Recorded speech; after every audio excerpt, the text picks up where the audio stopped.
Yanti menikah sampai 7 kali. Yanti menikah 7 kali. Gimana Yan ceritanya Yan sampai menikah 7 kali? Nah, kayak itu bertahan berapa lama tuh menjadi juragan warteg? 28 hari, Mbak.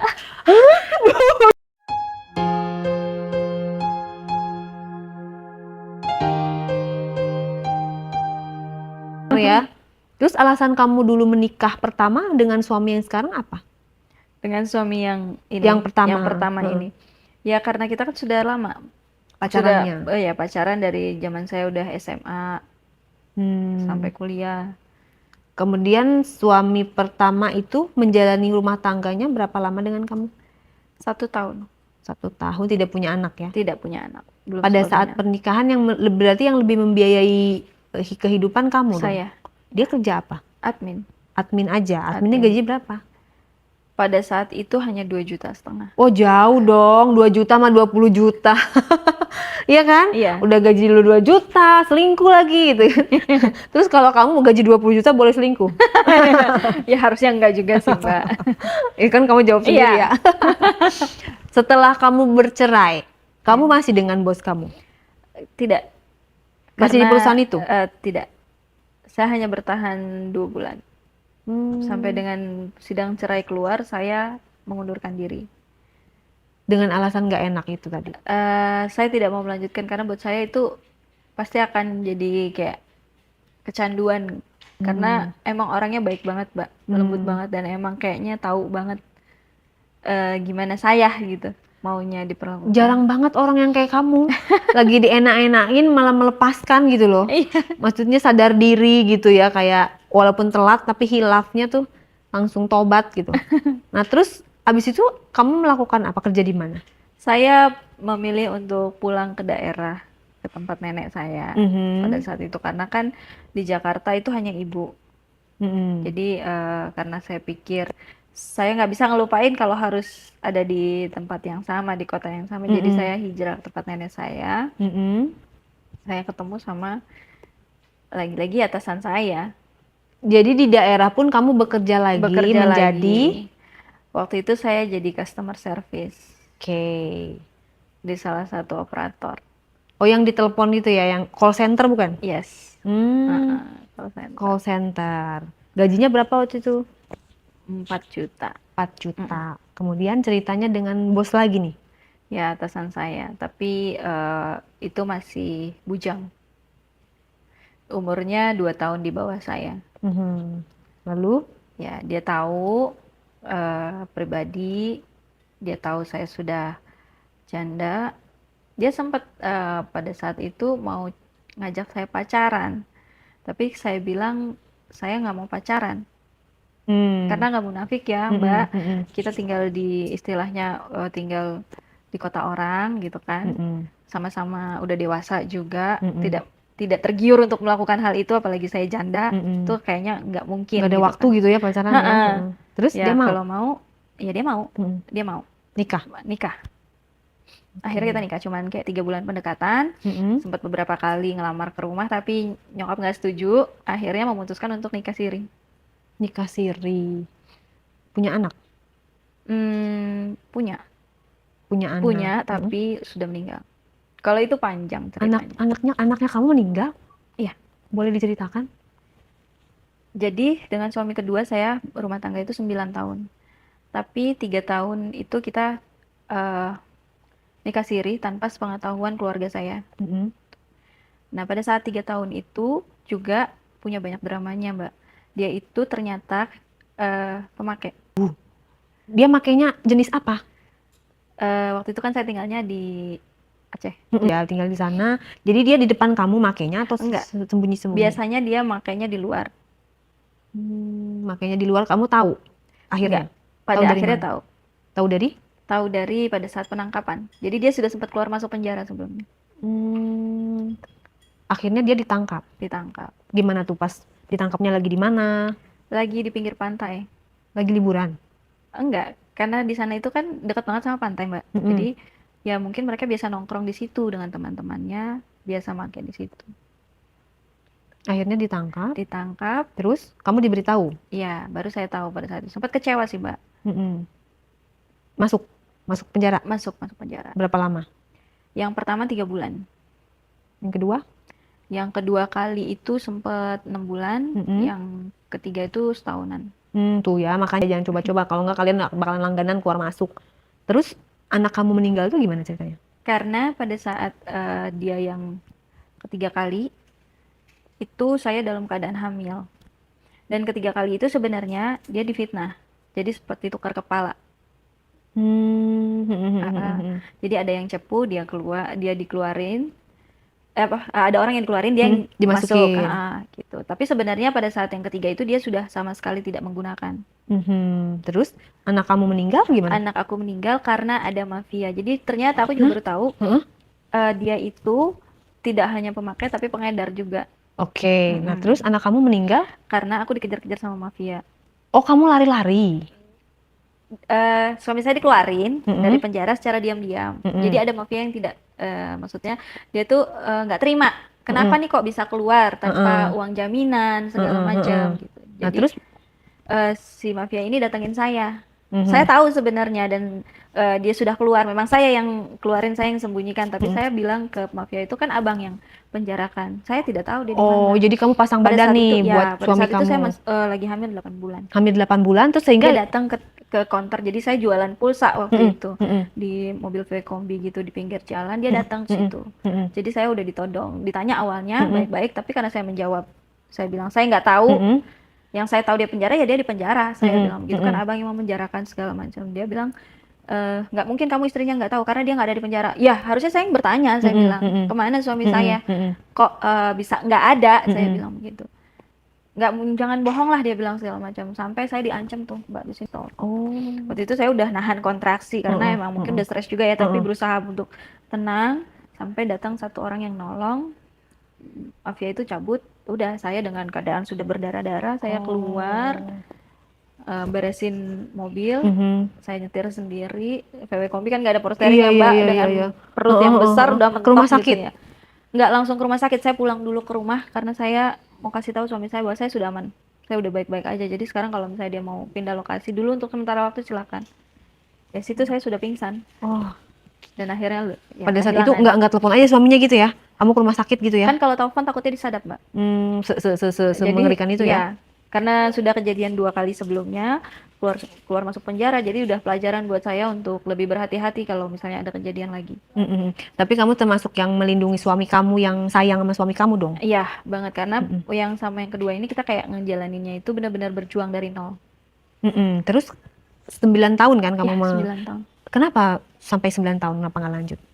9 tahun aja karena di tahun pernikahan ke-7 saya tuh masih belum bisa ngasih dia keturunan lagi setelah keguguran. Emang dia menuntut? Iya, pada akhirnya dia menuntut. Jadi kayak perjuangan kemarin tuh kayak nggak dilihat, kayak sia-sia. Dia sempat minta izin untuk poligami. Saya mengizinkan tapi dengan satu syarat, perempuannya harus kenal dulu dengan saya bilang. Tapi dia nggak mau?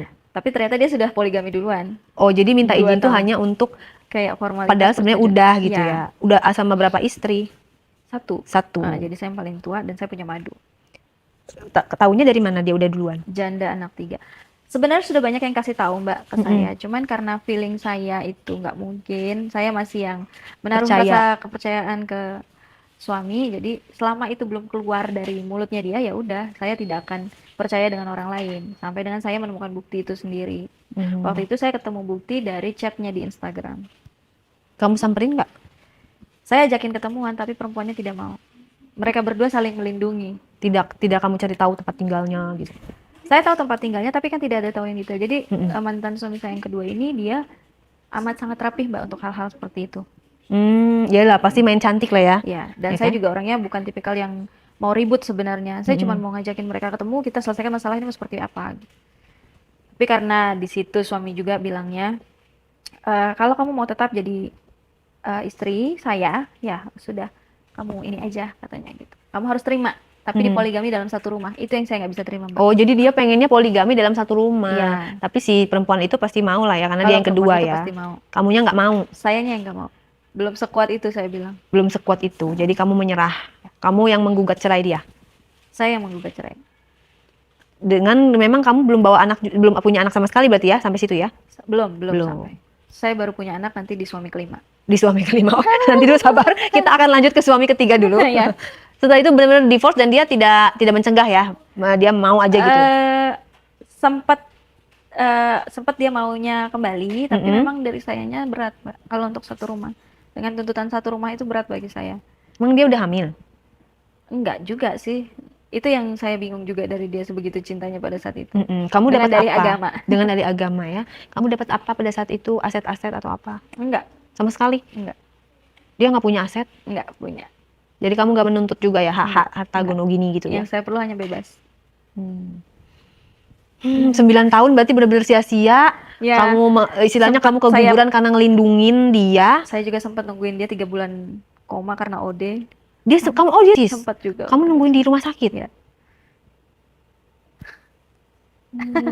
Perjuangan seorang istri luar biasa. Nggak apa-apa deh, pahala ya buat Mbak ya. Berarti belum jodoh kalau kayak Iya. gitu. Kita lanjut ke suami ketiga yuk. Ya, boleh. Jadi Suami ketiga gimana nih? saya udah kembali ke Jakarta pada saat itu. Dan waktu itu saya lagi bekerja di salah satu perusahaan, nggak jauh-jauh dari batubara sih, tapi bukan batubaranya, lebih ke perusahaan yang menawarkan jasa untuk pelatihan-pelatihan, Jasa gitu. pelatihan. Pelatihan-pelatihan untuk yang ada di lapangan nantinya gitu. Kayak outsource gitu ya? Ya, kayak outsource gitu. Oke. Outsource trading company gitu. Jadi ya udah, saya kenalan sama salah saya. Oke, kenalan pada saat bekerja. Iya, kenalan. Karena kan saya pulang pasti menggunakan itu, dan setelah ketemu dia malah lebih sering offline jadinya. Jadi kayak panggilan tapi kayak WA-an gitu. Iya. Udah ada WA ya zaman itu ya? Udah. Terus lanjut. Ya, jadi ya udah, saya kenalan dan lebih seringnya jadi offline karena dia jadi sudah tahu gitu jam kapan saya harus berangkat, jam kapan saya harus pulang. Jadi ujung-ujungnya ya jadi curhat. Pacaran. Deket dulu, nggak langsung memutuskan pacaran karena dia duda anak dua. Terus saya di dekat kantor saya itu di daerah Kelapa Gading, ternyata warteg tempat saya makan itu adalah warteg ibunya, dan warteg itu terkenal di sana tahun itu ya, nggak tahu kalau sekarang. Banyak cabangnya, Yang Mbak. rame itu ya? Dan banyak cabangnya. Yang franchise-nya 500 juta bukan? Ya, ternyata Berarti tajir dong? ya tajir, dan ternyata tuh cuman kamu plaza aja sih supir itu Supir aja sama online, dia, supir online gitu. Jadi maksudnya jadi dia cuma ala-ala doang menyamar, Iya. padahal dia sebenarnya tajir. orang tajir gitu. Untuk mengetes kamu kali ya? Nggak tahu dia apa modusnya atau bagaimana. Terus? Jadi ya karena memang diperkenalkan juga dengan kedua anaknya, kan dia duda anak dua. Anaknya dekat sama saya, yang perempuan. Sampai akhirnya ibunya ngelamar saya langsung. Ya udah, saya terima. Nikah. Tapi lagi-lagi nikah siri dulu. Karena? Saya masih belum bicara ke orang tua pada saat itu.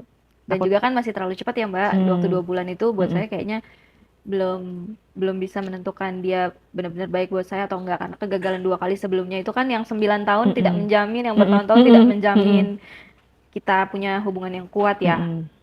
Akhirnya yang ketiga ini saya nikah. Saya hanya dituntut untuk mengurusi dia dan mengurus anaknya oleh ibu mertua saya. Jadi nggak kerja? Sama sekali saya tidak melakukan pekerjaan apapun. Tiap hari saya ditransfer uang belanja 5 juta. Makan sudah Tiap hari 5 juta? Wow. Berarti sebulan 5 kali 30? 15. Enggak 150 juta. 150 juta. Kamu 150 juta ya, karena kan emang omset si warteg itu juga ratusan juta. Iya. Per harinya kan? Iya. Berarti kamu jadi juragan warteg dong ya? Iya. Berarti kamu gak usah masak, tinggal dikirim aja memang masak. dikirim aja, Mbak. Jadi saya nggak pernah masak. Nyuci juga ada yang laundry. Ih, cakep. Berapa cabang itu? Ada 5. 5 cabang di Jakarta? Iya. Cuma di Jakarta aja? Di Jakarta aja setahu saya. Berarti basicnya orang mana? Orang Jawa ya? Bukan. Orang mana itu? Betawi justru. Oh, orang Betawi justru wartegnya. Gitu. Tapi yang bekerja banyak orang Jawa. Yang bekerjanya banyak orang Jawa. Yang masak. Kamu nggak belajar masak apa resep-resep gitu? Belajar. Tahu resep-resepnya? Tahu. Nah, oke, itu bertahan berapa lama tuh menjadi juragan warteg? 28 hari, Mbak. 28 hari. Kok bisa sih? Dari 9 tahun ke 28 hari. Ya. Ya Allah, itu masa probation. Nggak tahan, Mbak, walaupun saya punya semuanya istilahnya, tapi kita kayak dikandangin terus gitu loh. Nggak boleh keluar sama sekali. Ya, tapi kan enak, tanpa dia. Kebutuhan semua dipenuhin. Ya nggak enaknya kalau malam, Mbak. Gimana tuh? Tiap hari saya harus merasakan apa namanya, berhubungan tapi ekstrim. Ekstrimnya seperti apa? Jadi apa yang dia tonton pasti dia maunya seperti itu. Oh, yang sepengetahuan kamu, dia nontonnya nonton yang kayak gimana? Iya, saya nggak tahu dia nontonnya kayak apa, tapi Mm-mm. pasti setiap kali pulang ke rumah itu pasti kasih baru baru dia sang.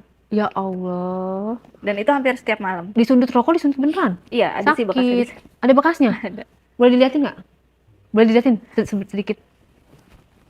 Kecil sih, cuman kayak Heeh. apa ya, ini misalnya gitu. Oh, ya ya ya. Ya ampun. Di sini Ada sebagian kelainan di berarti ya dada. dia ya? Ya, ada penyimpangan. Mm-mm. 28 hari, gimana tuh cara kamu lepas dari itu? Tadinya saya sempat mikir kabur pada saat saya mengantarkan anak-anak sekolah. Mm-mm. Tapi lagi-lagi karena sekolahnya nggak jauh dari rumah dan dia tuh kalau memang eh, dia pintar, Mbak. Jadi dia sangkutkan email saya, jadi dia tahu di mana saya berada Ya, gitu. jadi bisa dilacak. Bisa dilacak. Terus? Waktu itu sempat karena kita habis nikah itu nggak ada bulan madu dan saya tuh setiap malam tuh hampir menangis. Saya ngomong sama dia, saya nggak kuat kalau harus kayak gini terus, Mm-mm. sakit, saya Mm-mm. bilang begitu. Mm-mm. Saya nggak mau pernikahan yang seperti ini, saya Mm-mm. bilang. Akhirnya dia kayak mungkin ngerasa bersalah. Besokan malamnya dia tidak tidak melakukan Normal ya? kekerasan, semuanya Mm-mm. normal, tapi tidak di rumah juga. Jadi dia kayak ngasih ide untuk bawa anak-anak ke rumah neneknya. Kita langsung buka kamar, Liburan lah gitu, liburan, staycation. staycation. Terus? Nah, pada saat staycation itu semua berjalan normal, Mbak. Semuanya berjalan normal. Tidak ada keraguan saya buat oh ternyata doa-doa diijabah nih, Mm-mm. udah happy ending Pede ya kan? Dengan pedenya saya merasa sudah happy ending pada Uh-uh. saat itu. Terus? Tapi di hari kelima ternyata malah lebih parah, Mbak. Kalau misalnya saya Mm-mm. diharuskan menggunakan kayak cosplay begitu, saya masih mungkin Masih masih mau ya, aman lah Mbak, ya. masih aman. Mm-mm. Kalau mungkin hanya sedikit tamparan kecil atau ya dicambuk gitu, itu Mm-mm. masih menurut saya mungkin masih wajar ya. Tapi kalau harus sampai dengan keluarga, saya bilang gitu sama dia. Mm-mm. Jadi pada saat itu saya dibelikan cosplay kelinci gitu, Mbak. Mm-mm. Ya otomatis saya prepare dong. Mm-mm. Saya di kamar mandi, Mm-mm. saya lagi prepare, saya nggak tahu suami saya ngapain. Yang saya tahu dia pada saat saya masuk kamar mandi dia tuh lagi nonton untuk inspirasi dia lah segala Mm-mm. macam. Lebih percaya dan melibatkan Tuhan sih intinya. Mendekatkan diri. Iya, benar-benar menggunakan agama sebagai tameng sebelum melakukan apapun itu. Kalau di agama kan pasti udah dituntun gitu. Jadi jangan memaksakan diri sesuai dengan keinginan Keinginan kita, kita. tapi lebih kepada mungkin kita menurut kita dia baik buat kita, tapi ternyata Tuhan bilang bukan dia kan pasti. Iya benar. Jadi libatkan Allah gitu ya Iya, dalam setiap keadaan iya, kita. Jadi kayak misalnya kita ada cowok yang deketin ya kita sholat istikharah iya, gitu ya. Kita minta petunjuk heeh, gitu. Terus ya yang memang benar agamanya memang kuat tapi bukan agama. Sekarang juga banyak yang iya, mengatasnamakan agama tapi ternyata bohong gitu iya. loh. Makanya saya bilang sekarang itu kita sulit Untuk karena mm, banyak yang saya alamin, bahkan sampai dengan sekarang udah 2 tahun nih saya janda, nggak banyak yang ngedeketin dengan dalih-dalih agama lah segala macam, tapi emang nggak juga, Mbak. Jadi bener. bisa dibilang sekarang saya udah kayak orang mati rasa. Kalau menurut aku ya kalau memang kamu udah mati rasa seperti itu ya Iya. Jadi kayak udah Bismillah aja deh, jadi fokusnya single ke parent kerjaan bekerja aja. aja. Iya. Bener gak sih? Karena Iya, kamu benar. nikah juga dalam usia segitu akan rentan untuk bisa punya anak lagi. Iya, benar. Usia yang menginjak 40 Iya, bisa jadi benar. anaknya nanti stunting gitu kan apa Iya. ada kelainan karena kitanya ketuaan untuk hamil gitu kan. Iya. Itu beresiko juga gitu.